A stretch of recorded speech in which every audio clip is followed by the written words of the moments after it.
pouvons tous faire vibrer notre vie personnelle et professionnelle au rythme de notre cœur et de notre être véritable.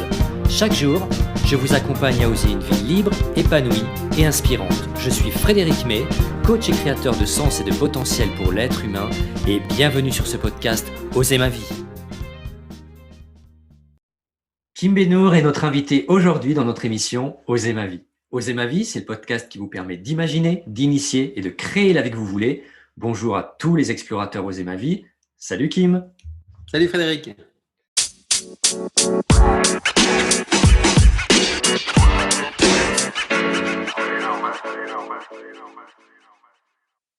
Alors Kim, tu as 44 ans, tu es entrepreneur, business coach, mindset trainer, conférencier, auteur. Tu viens d'ailleurs de sortir un livre qui s'appelle SDAM Foncez. Tu es également passionné par les neurosciences. Ça fait 25 ans que tu inspires le monde au travers de ton mouvement SDAM, ton air, tes battements de cils, tes programmes d'évasion, tes conférences, tes accompagnements, ta pédagogie, ta simplicité et ta clarté. Et tout ce chemin, qui tu es aujourd'hui, existe parce que en fait, tu as osé à plusieurs moments de ta vie et tu aimes à croire que rien n'arrive par hasard. Tu as décidé à plusieurs moments de ta vie, et je te cite, de foncer et de devenir un contributeur indépendant et libre. Tu nous en diras plus tout à l'heure. Kim, je te remercie vraiment de tout cœur d'avoir accepté cette invitation dans l'émission Oser ma vie. Mais Kim, qui es-tu vraiment ? Déjà, Frédéric, merci pour cette introduction. Alors, depuis, j'ai pris de l'âge, j'en ai 46 maintenant, j'ai plus 44, mais tout le reste, bravo et merci, parce que c'est toujours appréciable d'entendre quelqu'un te présenter, non pas par rapport à l'ego, mais par rapport à la vibration que ça génère. Et entendre ça, ça me conforte encore plus dans ce que je suis en train de faire. Donc ça, c'est déjà une première chose sur le doute qui peut nous assaillir, même quand on a décidé d'oser, de se remémorer de tout le parcours, comme tu viens de le faire en 2 petites minutes, de me dire, mais en fait, ouais, j'ai fait tout ça et c'est génial. Qui je suis Je suis un être humain lambda qui a envie de diffuser son message au travers du mouvement SDAM pour simplement expliquer aux gens ou partager ma perception de ce monde qui consiste à dire la vie passe tellement vite que je n'ai pas envie d'être assis sur un banc à 60, 70, 80 ans si j'arrive jusqu'à cet âge-là et me dire si j'avais su. C'est de vivre sans aucun regret. Ça paraît basique, sauf que 97% des gens arrivent à cette ligne d'arrivée en ayant malheureusement ces regrets. Et moi, je leur dis, on connaît tous notre ligne de départ, a posteriori, parce qu'on est né, on ne connaît pas notre ligne d'arrivée. Entre ces deux instants-là, profitons de cette course, ce marathon, cette épopée, on l'appelle comme on veut, de ce voyage pour juste être un contributeur indépendant et libre, de passer son message, de faire ce qu'on a envie de faire et de vivre pleinement la vie.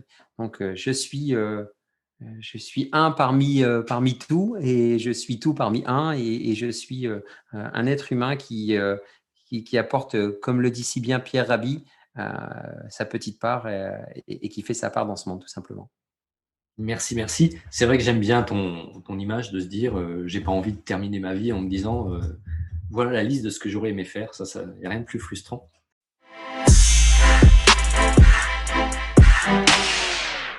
Là, je pense que tu as semé l'interrogation dans tous les cerveaux. Qu'est-ce que SDAM ? Alors, SDAM, c'est un mot arabe qui vient de mon père, de mon défunt père, et de ma mère également, ma défunte mère aussi. Le mot se prononce Asdam, si on doit le dire, A-Z-D-A-M. Maintenant, je suis français d'origine algérienne, je suis algérien né en France, donc je voulais un mot qui corresponde à ma double culture. Et SDAM, S-D-A-M, c'est imposé à moi. C'est véritablement imposé à moi. En plus, facile à prononcer, très facile en termes d'acronyme pour déployer tout le mouvement que j'ai souhaité y mettre. Et ça veut dire marcher, foncer, marcher d'un pas ferme en fait. Et à chaque fois que je sollicitais mon père ou ma mère pour un projet, quand j'étais gamin, est-ce que je dois acheter ça? Est-ce que je dois faire ci? Est-ce que je dois faire ça? Dès lors que eux ressentaient que c'était bon pour moi, ils me disaient SDAM, vas-y, fonce, fonce, fonce, fonce. Et en fait, cette notion de foncer, c'est pas se précipiter. C'est juste d'y aller, d'oser, comme toi tu l'évoques dans ton programme, c'est d'oser y aller. SDAM, c'est décider, c'est foncer, c'est oser, c'est couper en fait le mental qui va nous amener les peurs, les doutes, les inquiétudes quand on décide quelque chose qui viscéralement nous dit c'est ça, et d'y aller. C'est le saut en parachute, c'est le saut à l'élastique, c'est donner un nouvel élan à sa carrière, c'est partir à l'autre bout du monde, créer son entreprise, tous ces éléments-là. Et SDAM, je dis aux gens de se damer pour la bonne et simple raison que je l'ai fait moi, et je t'en parlerai plus en détail. Le jour où j'ai perdu mes deux parents, j'ai compris une chose, c'est qu'en fait, j'existais, je ne vivais pas. En fait, j'existais au travers du regard des autres et notamment de mes parents pour honorer tous les sacrifices qu'eux avaient faits pour nous. Et le jour où ils ne sont plus là, je m'aperçois que j'ai plus rien à partager, plus rien à prouver. Donc, même si j'ai aussi vécu pour moi, je me dis, mais je vais encore plus vivre à 100%. Et stop, malgré la situation que j'ai, socialement, qui est très aisée, voire nabab, et qui peut être montrée du doigt si on dit on fait un virage, je le fais parce que c'est pas négociable. Et je décide de faire ce virage puisque la seule personne avec qui je vais terminer le reste de ma vie, c'est moi-même. Et je décide véritablement de faire ce que j'ai envie de faire avec tout ce que ça comporte comme critique, comme doute, comme peur, comme inquiétude que j'ai encore au quotidien. C'est OK. Et on en parlera plus en détail aussi après. C'est ça la définition de la foi. En fait, Zdam, c'est posez-vous cette question en vous disant quelle est la pire chose qui puisse arriver. Et Zdam, Excellent. foncez. C'est excellent. Et d'ailleurs, si tu es là aujourd'hui, c'est grâce à ton concept SDAM. Parce que ce qui m'a plu, c'est la fermeté du pas. Tu sais, on parle souvent de la méthode Kaizen, le plus petit pas possible. Mais si le pas reste trop souple, si le pas n'est pas ferme, on va pas très loin. Oser, c'est pareil. Oser, à un moment, c'est poser un pas ferme.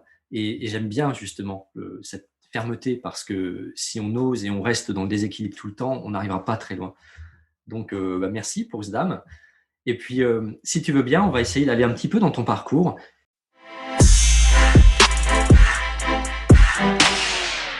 Et pour commencer, j'aimerais bien savoir si ton enfance a contribué à t'amener à qui tu es aujourd'hui.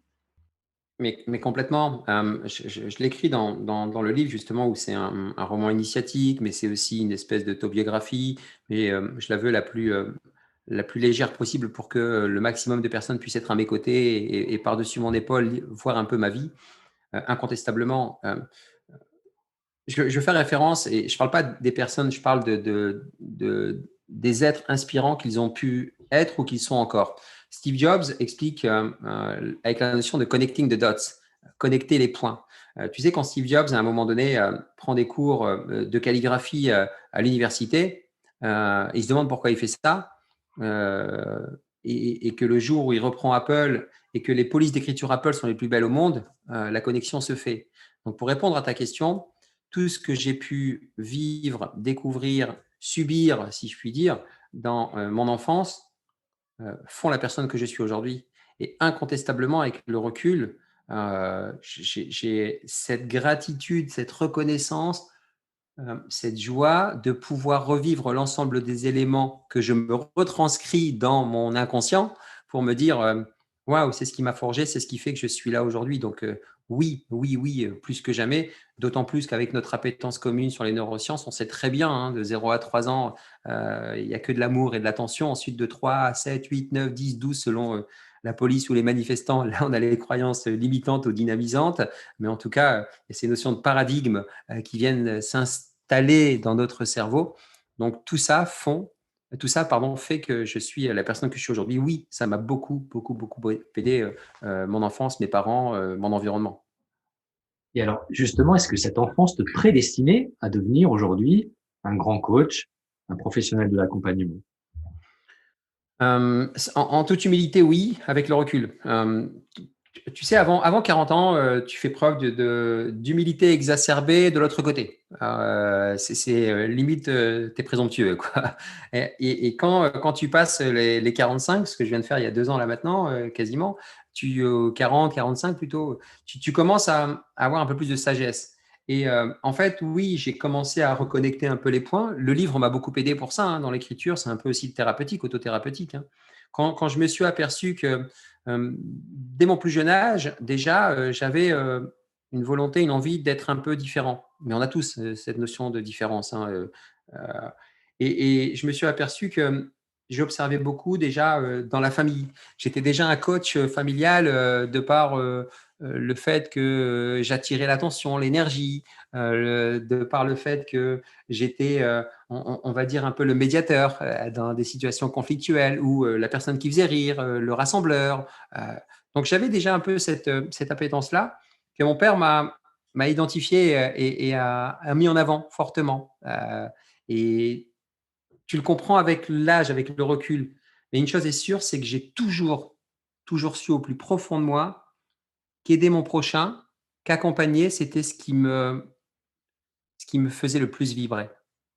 Et c'est pour ça que j'ai fait cette carrière de manager haut niveau dans un grand groupe international. J'ai toujours adoré accompagner mon prochain.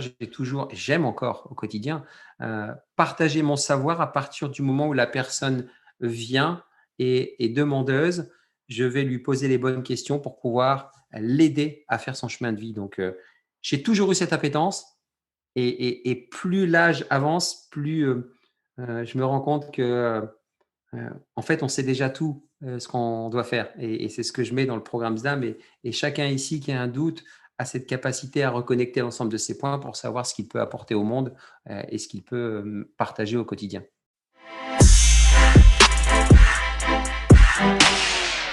Par rapport à ta philosophie de contribuer au monde et puis par ta générosité aussi, qu'est-ce que tu voudrais dire aujourd'hui à tes parents? Ben, je leur ai déjà tout dit. Je leur ai déjà tout dit. Je leur ai en plus encore dit dans le livre. Je leur ai dit merci, mais merci, merci et merci. Et je leur ai dit surtout quel message puissant vous me laissez, quel héritage puissant vous me laissez avec Zdam. Et j'ai compris que ce message-là ne m'appartenait pas, au même titre qu'il ne leur appartient pas non plus. Que ce message-là est en train de se diffuser. Pour preuve, on fait une interview et j'en fais très régulièrement. Et j'ai l'ambition non pas égoïque ou égotique, mais l'ambition du cœur d'impacter la vie de millions de personnes avec SDAM. Et ce message est en train de se diffuser parce que c'est un véritable mouvement qui est lancé et il ne m'appartient pas. Donc, à mes parents, c'est ce que je leur dis dans le livre. C'est j'ai compris ce message et je le retranscris en 3 citations qui font que ce message est encore plus fort, au-delà de foncer parce que la vie tient un battement de cils, c'est tout est OK. Quoi qu'il puisse se passer, tout est OK. Ça ne veut pas dire parfait. Ça ne veut pas dire bon. Il peut y avoir des choses mauvaises qui nous arrivent. C'est OK. Tout est OK. La récompense, c'est le chemin. Ça, c'est la deuxième citation et je vais t'expliquer pourquoi je prends ces 3 bases fondatrices très importantes. Et la troisième et dernière, c'est fais le bien et oublie-le. C'est ce que j'ai retenu de l'éducation que mes parents m'ont transmise, c'est ce que j'ai retenu de tout ce que j'ai vécu et c'est ce que je partage dès lors que j'ai des moments de doute ou que mon mental prend trop le dessus parce que je reste un être humain avec tout ce que ça comporte, un être de chair, de sang et d'émotion. Dès lors que le mental prend trop le dessus, je reviens en disant stop, tout est OK. J'ai des problèmes techniques avec ça peut paraître basique, j'ai des problèmes techniques avec mon ordinateur, mais pourquoi je vais m'efforcer? Je suis dans un moment énergétique qui n'est pas bon. Stop. Change d'énergie, de vibration. À un moment, il faut juste être pragmatique. Moi, j'aime beaucoup être très perché, mais en même temps être très pragmatique. Et dès lors que je comprends ça, je me dis OK, tout est OK. La récompense, c'est le chemin. Je suis avec Frédéric, je suis vraiment avec toi à 100% là maintenant, tout comme toi. On est là, ici, maintenant, parce que tout est maintenant. Donc, dès qu'on comprend ça aussi, ben, on se déleste de cette charge mentale, de cette épée de Damoclès qu'on a constamment et qui nous empêche d'avancer, qui nous empêche de se damer, qui nous empêche d'oser. Et la finalité, quand on fait le bien et on l'oublie, là, l'interview, on ne sait pas ce qu'il va faire. On ne sait pas s'il va impacter, s'il va faire 2 vues, 3000 vues, 50 000 vues, peu importe, mais on le fait bien et on l'oublie. Et on veut vraiment faire le bien et on l'oublie. Et c'est ces 3 phrases-là que j'invite toute personne à la croisée de son chemin de vie, entrepreneur, pas entrepreneur ou autre, à créer un peu cette espèce de mission, vision et valeur personnelle, puisque ça, c'est pas 3 phrases que je te donne comme ça, c'est une vraie réflexion de fond qui sont arrivées à ça et qui me permettent d'être ce fil conducteur. Tu vois, ce fil d'Ariane qui me dit, je me raccroche à ça quand je vois que je suis en train de m'éloigner de ma nature véritable. C'est OK que mon ego prenne le dessus. Tu vois, cette image, à chaque fois que je prends de la pièce à double face, parfois je me mets sur la tranche, parfois j'accepte d'être du côté obscur de la pièce, parfois de l'autre côté. Mais dès lors que je vois que l'énergie négative est trop importante, je reviens vers ce tout est OK, la récompense c'est le chemin, fais le bien et oublie-le. Et ça, C'est l'héritage transmis par des parents analphabètes, mais beaucoup plus érudits que les plus grands de ce monde, quelque part à un humble niveau. J'aime bien le «je suis OK», c'est vrai parce que quand on est KO, on peut pas oser, on peut plus rien faire donc je suis OK tout le temps, j'accueille, j'accepte, j'ajuste, C'est ça. j'avance, voilà, mais on accueille, on accepte tout ce qui vient. Est-ce que tu veux répéter ces 3 Bien points sûr. importants, ces 3 valeurs importantes? Tout est OK. La récompense, c'est le chemin. Fais le bien et oublie-le. Génial. Dès lors que vous rattachez à ces 3 points-là, vous allez voir que naturellement, nous ne sommes pas des êtres, et ça tu le sais, tu l'as appris aussi dans tes formations neuroscientifiques, nous ne sommes pas des êtres logiques, nous sommes des êtres neurologiques et biologiques. Donc rien qu'en faisant ça, on vient déverser des neurotransmetteurs qui vont venir compenser le cortisol qui se déverse à foison dans nos cerveaux par rapport au monde où on est bombardé d'informations négatives dans lequel on vit. On vient contrebalancer ça en mettant des neurotransmetteurs positifs. Ça passe par la physiologie du corps, ça passe par les mots que l'on emploie, ça passe par l'attention que l'on... Notre énergie va là où va notre attention. Donc, si on met notre attention sur une énergie négative, ne soyons pas surpris d'être négatif. Tu vois, c'est là où je vais pouvoir parfois, moi, partir dans mes coachings, dans mes accompagnements de manière très, très perchée sur l'aspect spirituel. Mais en même temps, pour moi, la spiritualité, c'est tout ce que la science n'a pas encore prouvé. Au siècle dernier, une bonne femme qui prédisait la météo se faisait brûler vive sur le bûcher. Aujourd'hui, on a des smartphones qui nous donnent la météo à 15 jours. So what?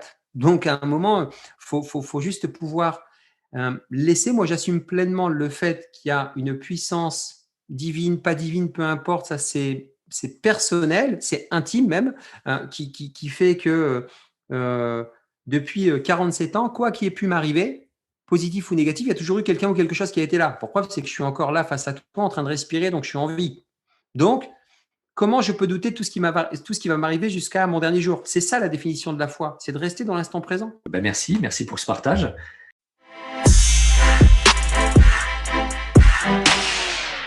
Qu'est-ce qui, à un moment donné, t'a donné envie de t'orienter vers les neurosciences et vers l'accompagnement de personnes et de contribuer à ce monde comme tu le fais aujourd'hui?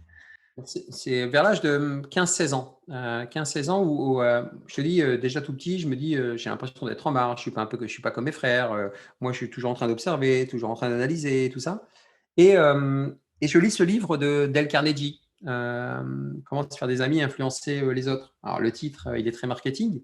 On peut débattre longuement, mais l'objet n'est pas là. Je comprends simplement que, hem je mets un premier doigt dans le développement personnel. Mais en fait, j'avais déjà lu des choses. J'avais commencé à lire L'Alchimiste de Paulo Coelho. Donc, je commençais à lire ça. Je tombe sur Anthony Robbins. Euh, donc, ça commence un peu à m'interpeller. On est loin, loin, loin d'Internet. Donc, on n'est qu'à l'époque des livres, hein. Et il y a pas mal de choses, tu sais comment c'est, hein, dès lors que j'active mon SAR, hein, mon système activateur réticulé, je commence à avoir les informations qui arrivent. Je vois une nouvelle voiture, je vois cette nouvelle voiture partout, mais ça, on pourra l'expliquer. Et je commence à voir toutes ces informations qui arrivent et je pousse et je me dis juste qu'à prédisposition équivalente, comment une personne peut réussir alors que l'autre ne réussit pas. Et c'est là où je commence à étudier les plus grands de ce monde et commencer à rencontrer mes mentors de manière virtuelle au travers de leurs livres. Joe Dispenza, Bruce Lipton, Jonas Saraf, Jim Quick. Euh, et je vais là-dedans de plus en plus et je suis leur formation. J'ai eu la chance ensuite d'intégrer une société américaine et d'aller aux États-Unis. Donc, je profite de mes escapades américaines pour commencer à aller à ce type de séminaire, à regarder un peu ces formations et autres. Donc, de moi-même, mais en même temps, quelque part, il y a cette décision de vouloir oser, de vouloir avancer, de vouloir décider d'avancer d'un pas ferme. Mais en même temps, tout est OK et c'est naturel d'arriver là puisque le cheminement de vie est celui par lequel je dois passer. Et j'ai décidé d'y aller encore plus quand j'ai complètement incarné ce que j'évoquais. C'est-à-dire que je fais ma carrière de cadre dirigeant, je voyage dans le monde entier, je gagne bien ma vie, je profite de très belles choses. Et il y a une espèce de vide intérieur qui me dit que c'est pas C'est pas que je suis parce que on est très heureux avec mon épouse, nos enfants, tout va bien sur l'aspect perso, professionnellement, je suis reconnu. Heu, il y a quelque chose qui me dit, stop et c'est, la mort de ma mère, 1 an après celle de mon père qui sonne le glas et qui me dit: «Ça y est, est-ce que tu vas enfin comprendre le message qui consiste à être totalement qui tu es et ne pas exister pour être reconnu des autres?»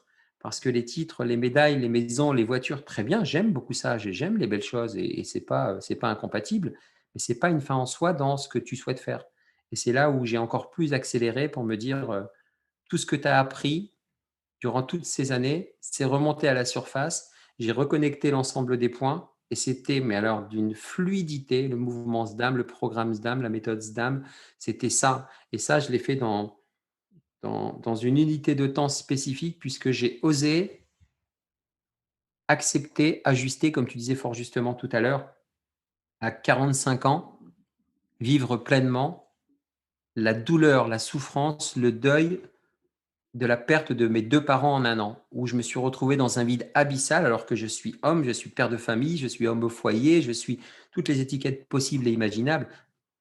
Je reste un enfant intérieur meurtri par la perte de ses parents et j'ai besoin de soigner ça et je décide de partir heu, juste un polochon, tout simplement, dans le désert du Sahara pour aller à la rencontre de moi-même complètement. Où je me dis, le meilleur endroit, c'est le désert et ça se fait naturellement. Ça se fait encore une fois, tout est écrit, où je rencontre des personnes qui me disent ça, ça, ça.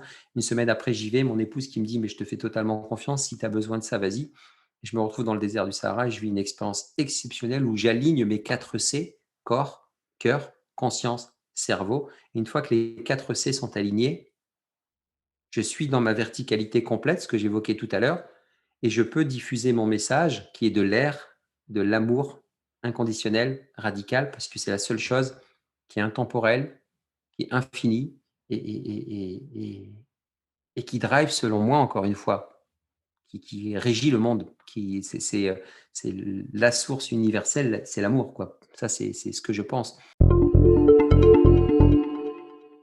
Et, euh, et tout ça m'a amené là, avec plein de références que j'aime citer. Je rends souvent à César ce qui appartient à César et j'utilise beaucoup le copier-créer. C'est-à-dire que je ne vais pas réinventer la roue, je vais copier, créer pour la bonne et simple raison que même si je prends la méthode OSER de Frédéric, ça ne sera pas la même chose, même si Frédéric prend la méthode SDAM, puisqu'il y a ton histoire, il y a ta vibration, il y a ton énergie et réciproquement. Et, et, et j'invite un maximum de personnes à passer du côté des créateurs. Tu sais, aujourd'hui, avec Internet, avec la pandémie, il y a pléthore de coachs ou d'auto-coachs autoproclamés sur la toile. Là aussi, tout est OK. Ça permet de faire un tri naturel. Ils veulent à tout prix faire mieux, plus grand, plus fort. En 3 clics, tu deviens millionnaire, tu changes de vie, tu fais ci, tu fais ça. Ça va répondre à une demande réelle d'un marché actuellement et c'est OK pour ces personnes qui ont ce besoin-là.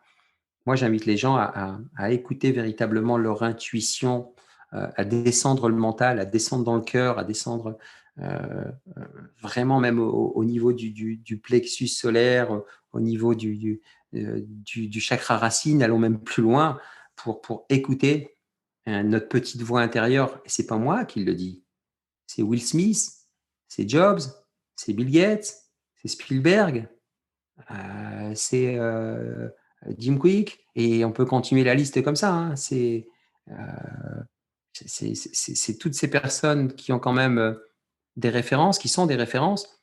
Donc, si ces personnes le disent, autant l'appliquer. Donc, c'est quoi? C'est faire baisser le mental? Ouais, ok. Ben, c'est facile. Ok. Alors, comment on fait? Ben, on ne nous a pas appris tout ça. Donc, c'est pour ça que je suis mindset trainer. J'entraîne le cerveau comme un coach sportif entraîne les muscles. Si un coach sportif vous dit de faire des burpees, des jumping jacks, on s'exécute sans rechigner. Si moi je vous dis de faire des VSC, des annul-annul, des respirations ATC, qu'est-ce qu'il me dit, qu'est-ce qu'il me raconte? Ce sont tous des petits exercices neuroscientifiquement prouvés qui permettent simplement d'inverser la tendance neurochimique ou microchimique dans notre cerveau pour repasser d'un côté plus positif que négatif. C'est-à-dire qu'on n'est pas en train de dégager toute la partie négative, on est juste en train de faire grossir la bulle, si on prend une image d'énergie positive, pour englober la bulle d'énergie négative et reprendre les rênes de ses pensées et de reprendre les rênes de sa vie, puisque si on pousse, et je vais mettre les deux pieds dans le plat, en fait, nous sommes des êtres spirituels venus vivre l'expérience humaine. Et quand on commence à comprendre ça, on n'y met pas d'ésotérisme, on y met simplement des mots et on va chercher à comprendre en disant OK, ça veut dire quoi? Ça veut dire que je suis là pour vivre des expériences parce que la vie est une suite d'expériences. Et on revient sur la récompense, c'est le chemin. Et on revient sur fais le bien et oublie-le. Fais le bien, il y a une double interprétation, mais il y a autant d'interprétations que de personnes qui vont le lire. Faire le bien, ça ne veut pas dire, mais fais le bien, c'est-à-dire que tu peux aussi très bien faire mal à quelqu'un, mais bien le faire, parce que le fait de faire mal à quelqu'un, ça va certainement l'aider à se sentir mieux et surtout l'aider à mieux comprendre les choses. C'est-à-dire qu'on ne doit pas être dans ce monde des bisounours, faire une ronde autour de la Terre et simplement, et c'est Frank Lobvet qui dit ça, que j'aime beaucoup, qui a écrit 2 livres géniaux, un homme debout et ta vraie vie. C'est génial ce qu'il explique en disant la vie, c'est maintenant. La vie, c'est maintenant avec tout ce que ça comporte. Accepter d'être une personne aimante, aimée, tout comme vous devez accepter de polariser et d'être détesté. C'est chouette ce que tu dis. C'est vrai qu'on est créateur de notre réalité complètement, que nos pensées sont créatrices de notre réalité. Donc, mais c'est vrai qu'en commençant à, comme tu dis, à entraîner le cerveau, peut-être aussi amener sa pensée au niveau du cœur. Ça, c'est notre culture ne nous le dit pas assez, mais il y a beaucoup de réponses à travers le cœur. Ben, on arrive à des choses formidables. Et on arrive en tout cas à oser et à se dire qu'à un moment donné, ça vaut le coup de bousculer tout ça pour atteindre des sphères grandioses. Et ce que tu disais aussi, ce qui me plaît bien, c'est inspirez-vous aussi, inspirez-vous des grands et laissez-vous guider et puis créez votre vie avec tout ça, quoi. Ouais.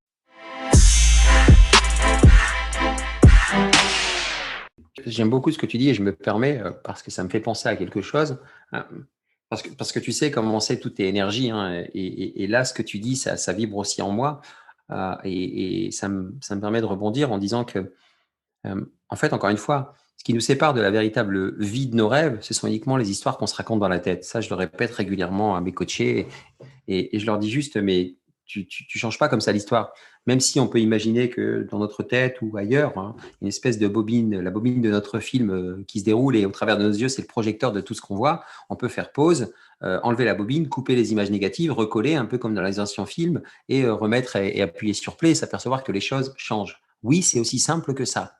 Sauf qu'on ne nous a pas appris, on nous a appris à faire des routines express physiques, mais on ne nous a pas appris à faire des routines express mentales.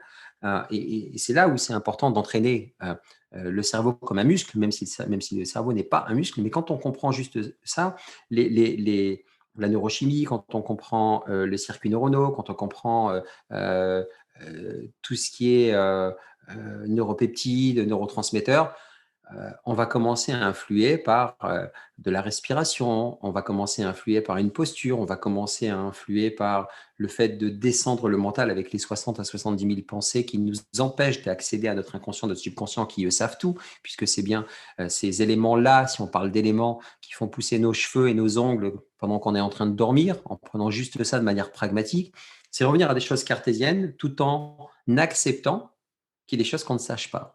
Parce que l'être humain, si tu veux, il est toujours dans cette dualité, ego versus nature véritable, j'ai raison, t'as tort.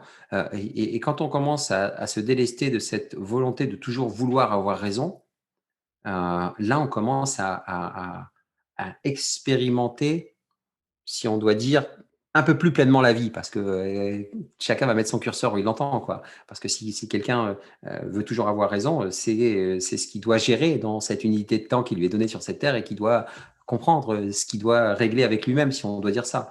Mais c'est là où écoutez votre intuition, vraiment.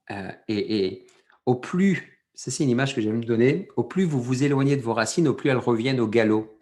Et quand je parle des racines, je ne parle pas uniquement des racines terrestres, culturelles. Je parle de l'enfant intérieur qui sait ce qu'il veut. Écoutez-le. Et cette intuition, si vous ne l'écoutez pas, elle va revenir. et elle va revenir encore plus forte. Et si vous ne l'écoutez toujours pas, ben, ça va être tiens, je me fais virer de mon boulot et j'écoute toujours pas. Ben, tiens, je commence à avoir des pelades nerveuses, c'est ce que j'ai eu moi. Tiens, je perds un proche. Tiens, j'ai une maladie un peu plus importante. Tiens, j'ai ci. Et le message va être de plus en plus fort si on ne l'écoute pas jusqu'à ce que ce soit game over et qu'on arrête de respirer, qu'on n'ait plus d'air. Donc, c'est juste un moment de se dire, je vais l'écouter. Et j'ai une phrase que je vais répéter, si tu me le permets, 3 fois volontairement pour partager justement avec nos communautés et pour dire que en le partageant 3 fois, 3 unités de temps différentes, ça va permettre de créer un chemin neuronal potentiel ou de semer une graine dans le cerveau des personnes qui vont nous écouter. C'est par rapport à ce que toi tu fais, Frédéric, avec cette notion de oser, moi, Sdam, mais on va rester sur oser. C'est dès lors que vous voulez oser quelque chose, il va y avoir une peur énorme qui va se mettre en place. Sachez juste que la peur est une invitation. Je vais vous le répéter, la peur est une invitation. Et je le redis ici et maintenant, la peur est une invitation. Vous verrez qu'en écoutant simplement ce que je viens de dire, la première fois où on a dit peur, physiologiquement, peur, cortisol. On n'est pas bien. On dit une deuxième fois invitation, ça veut dire quoi? C'est-à-dire que plus on a peur, plus c'est un message fort pour y aller. Oui, c'est comme quand on fait un saut élastique, un saut en parachute pour ceux qui l'ont fait, j'ai eu l'occasion de le faire. En fait, la peur fait partie intégrante de notre vie. On l'apprivoise, on la prend par la main et on dit on y va. Et merci d'être là. Mais c'est le plus dur. C'est le plus dur parce on ne nous a pas appris à nous concentrer, on ne nous a pas appris à maîtriser l'argent, on ne nous a pas appris à maîtriser les peurs. Mais les peurs, on les a apprises de manière instinctive, naturelle, depuis des millions d'années dans notre reptilien, mais sauf qu'on n'est plus à l'ère du néolithique ou des australopithèques ou des sapiens avec les dinosaures qui nous attaquent et tout ça. Donc, ces réactions instinctives n'ont plus lieu d'être aujourd'hui. Elles sont disproportionnées. Monsieur Impôt ne va pas vous tuer. Monsieur Police ne va pas vous tuer. Et ça ne doit pas vous inhiber. Ça doit au contraire vous désinhiber en vous disant j'y vais, j'ai peur, ok. Et encore une fois, tout est ok. Tout est ok.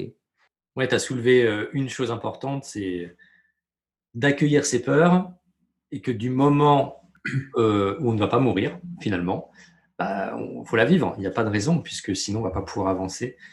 Donc vivons nos peurs. Sinon, elle sera sur la liste, tu sais, des regrets. Si on ne la vit pas, elle sera sur la liste des regrets sur le banc. Je suis complètement d'accord. Et il y a un exercice qui est intéressant, je ne sais pas si toi tu le fais aussi, moi je le fais, c'est j'invite les personnes que j'accompagne à noter 10 peurs, des 10 peurs principales. Ça peut être j'ai peur du vide, j'ai peur de perdre mon conjoint, j'ai peur de perdre mon entreprise, j'ai peur de ne pas y arriver, j'ai peur, enfin bref, on connaît les différentes catégories de peur. Hein. Et une fois que les personnes ont fait ça, je les invite à remonter en haut de la liste, de barrer le mot peur et d'écrire objectif. Et rien que ça, d'un point de vue paradigme, ça permet de shifter, de se dire, mais ouais, en fait, waouh, moi, j'avais une peur du vide, je suis allé sauter à l'élastique. J'ai mis du temps, attention, hein, je ne l'ai pas fait comme ça du jour au lendemain, hein, mais je sais que c'était dans mon espèce de bucket list, hein, ma liste de peurs que je devais. Et en musclant le cerveau comme ça, en montrant que je l'ai fait, j'ai pas peur, ça permet, par exemple, si demain on doit être devant la défense d'un budget devant son banquier ou je ne sais pas quoi pour un projet personnel que l'on met en place, juste avant d'y aller, on a cette peur qui monte, on va juste repenser à ce qu'on a vécu quand on était dans l'avion ou en haut de la nacelle avant de sauter à l'élastique. On était en train de trembler, il y avait l'adrénaline dans les jambes, mais les jambes tremblaient véritablement. Et après, on l'a fait et comment on s'est senti? On était fiers de soi et on a déversé plein de neurotransmetteurs, on se sentait bien. On va revivre parce que le cerveau ne fait pas la différence entre le passé, le présent, le futur. On va se remettre dans cet état-là, là maintenant, parce que ça va nous permettre d'être un ancrage fort juste avant d'entrer chez le banquier. Je prends ce petit exemple, tu vois. Et vous allez voir ce qui va se passer parce que l'énergie va être complètement différente. Et vous allez envoyer une énergie vous n'allez pas envoyer une énergie de peur, vous allez envoyer une énergie de sérénité, de confiance en soi, de bien-être qui va être reçue naturellement et pour ancrer ce que je suis en train de vous dire. On a tous vécu ça. On rentre dans une salle, dans une réunion où on est dans la rue et une personne, on la voit arriver et on sent qu'elle est très énervée. Elle n'a même pas parlé.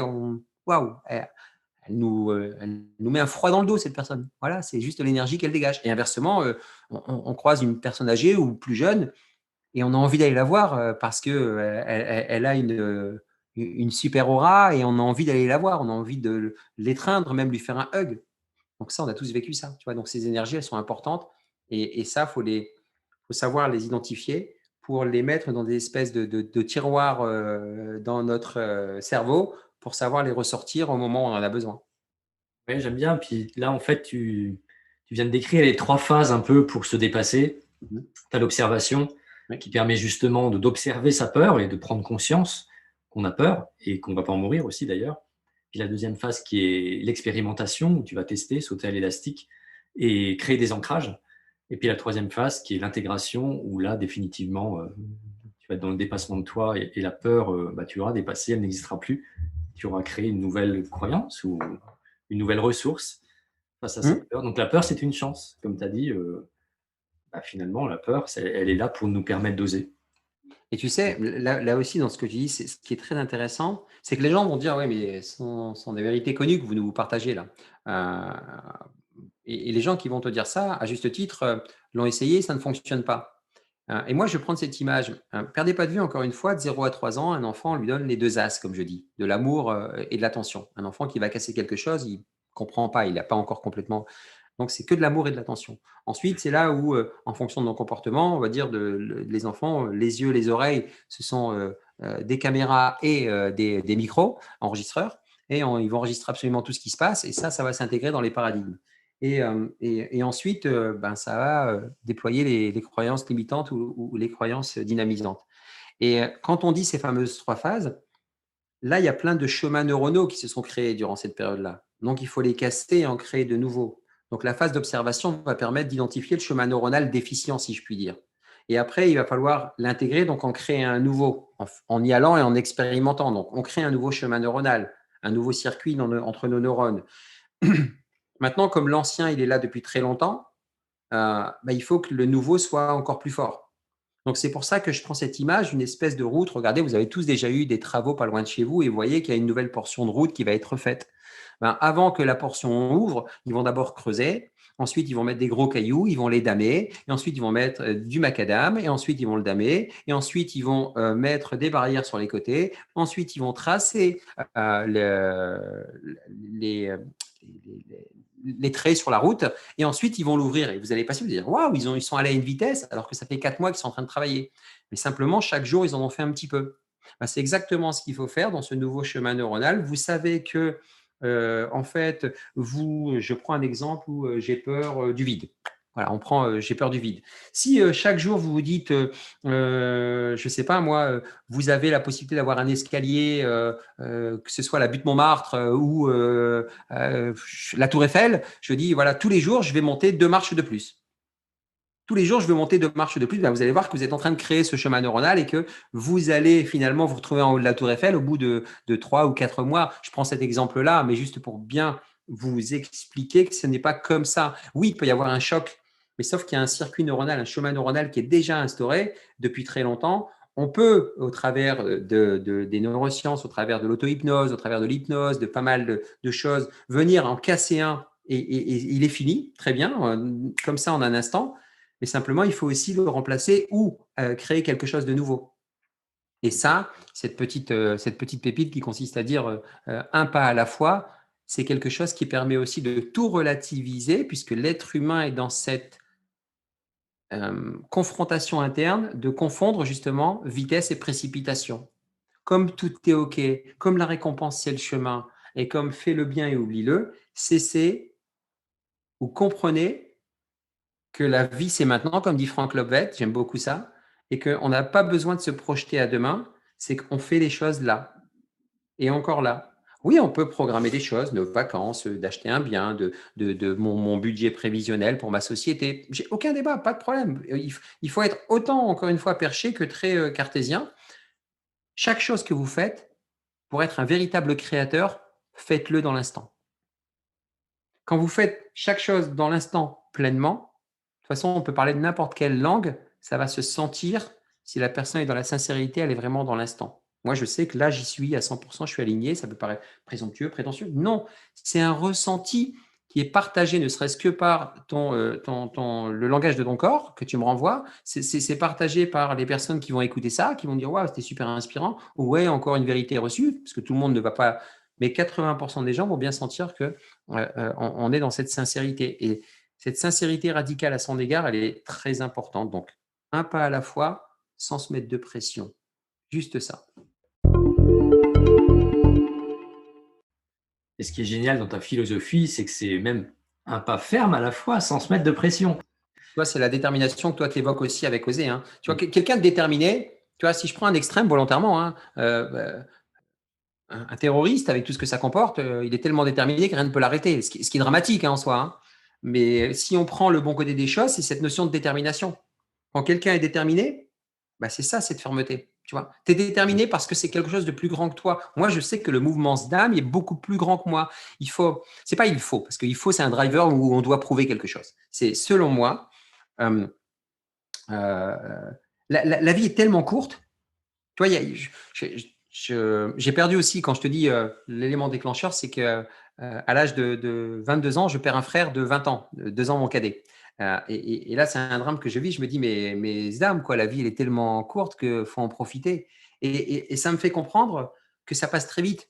Et l'anecdote que je raconte à chaque fois, c'est quand on était à deux, à chaque fois, on se disait, en l'an 2000, j'aurais tel âge. Et moi, je disais, en l'an 2000, j'aurais 26 ans. L'an 2000, c'est il y a 21 ans.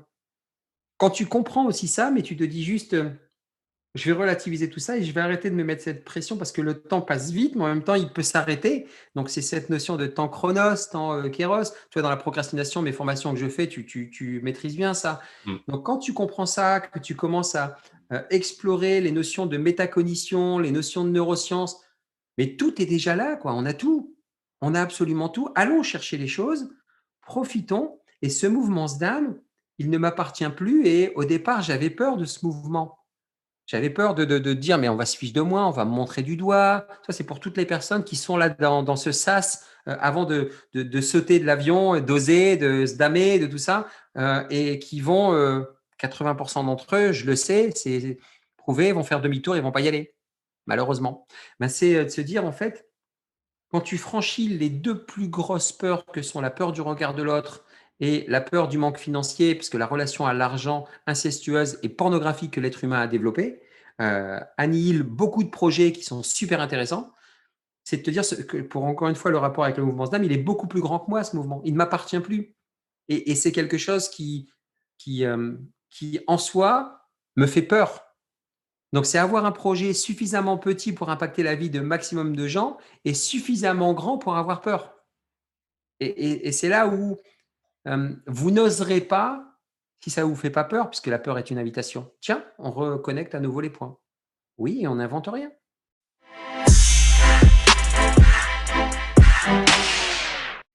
Super. Ben justement, en parlant de peur, moi, j'aimerais bien savoir quelle a été ta plus grosse peur sur ce parcours, Le regard des autres.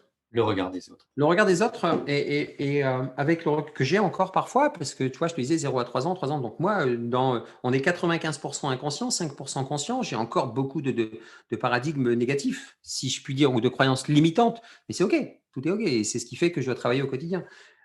Tu vois, de par nos origines, de par l'éducation patriarcale d'un père qui plus est maghrébin, avec une prédominance un peu machiste, mais pour autant pleine d'amour, j'ai eu des vérités ou des choses répétées qui consistaient à dire attention, fais attention, tu dois toujours prouver, tu dois toujours faire plus parce que tu es étranger.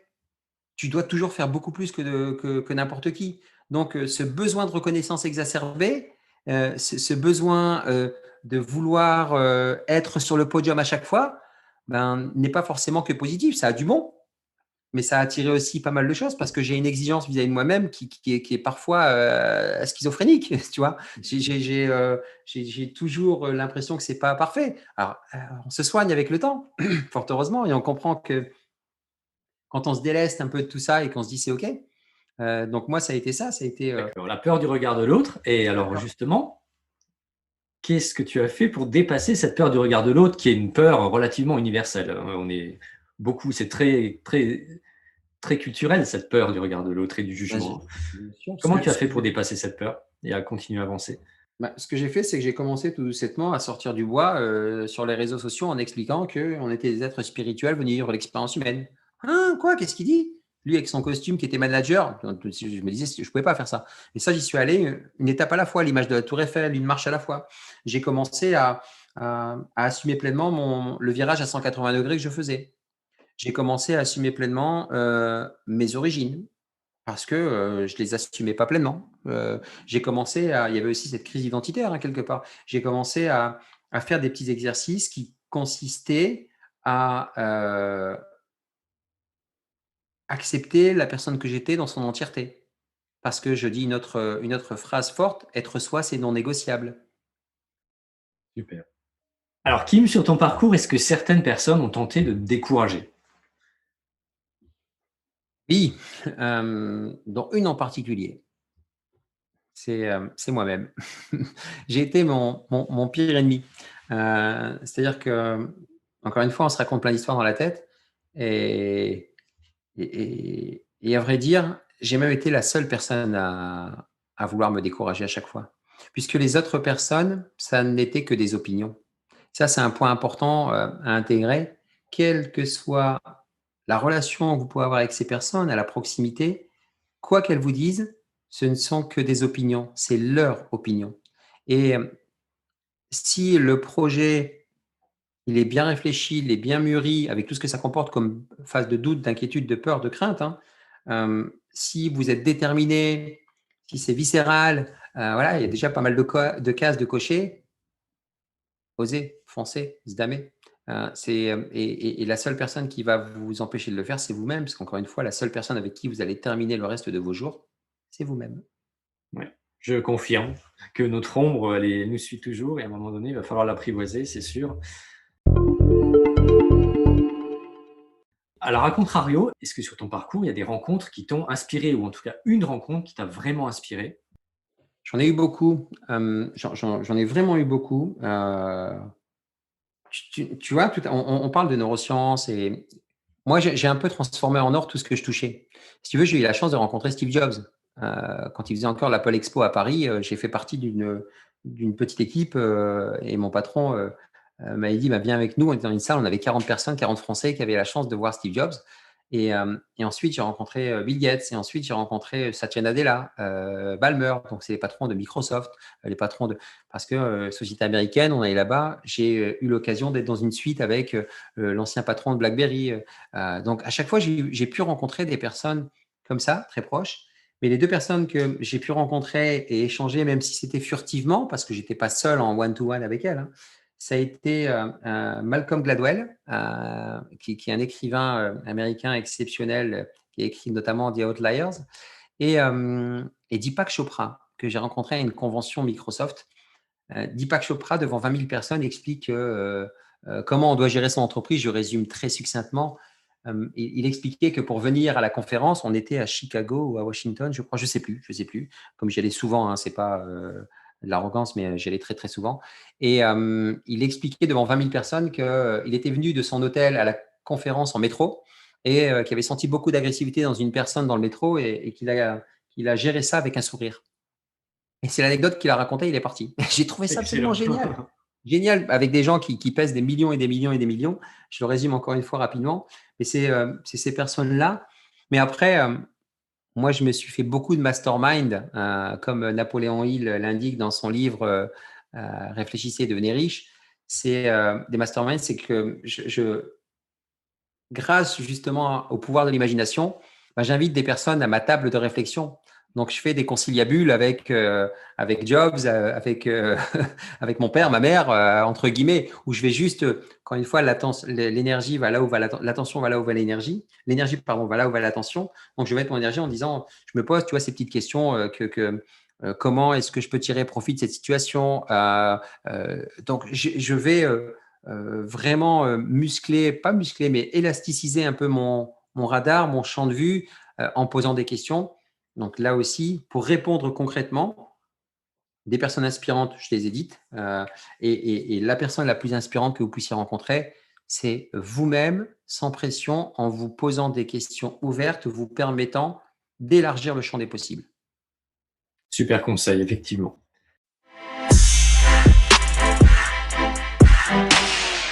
Et est-ce qu'il y a encore un dernier secret que tu pourrais donner aux auditeurs et qui les aidera à se projeter dans leur futur positif? Le secret, c'est… allez, on va mettre les deux pieds dans le plat. C'est qu'en fait, on est dans une matrice où vous êtes déjà la personne à laquelle vous pensez là maintenant. Vous l'êtes déjà. Donc,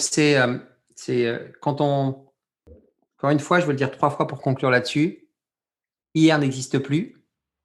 Demain est la projection des peurs. Tout est maintenant.